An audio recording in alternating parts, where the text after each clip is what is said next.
প্রখ্যাত সাংবাদিক মুশফিকুল ফজল আনসারী দীর্ঘ ১৭ বছর নির্বাসিত প্রবাস জীবনের পর আজ সন্ধ্যায় হজরত শাহজালাল আন্তর্জাতিক বিমানবন্দরে পৌঁছান।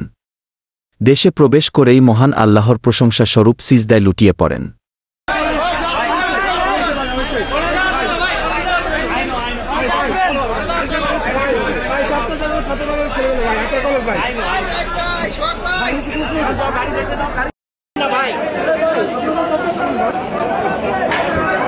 মুশফিকুল ফজল আনসারী শেখ হাসিনা সরকারের অনৈতিক সকল কর্মকাণ্ড ও জুলুমকে একাই বিশ্ব দরবারে বারংবার তুলে ধরেছিলেন।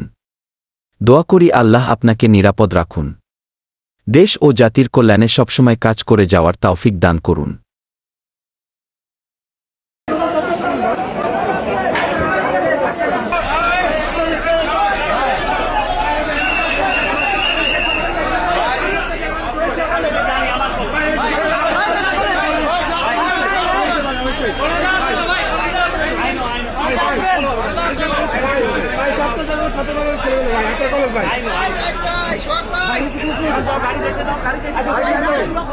ভাই আপনি একটু উপরে ভালো হবে ভাই, আপনি উপরে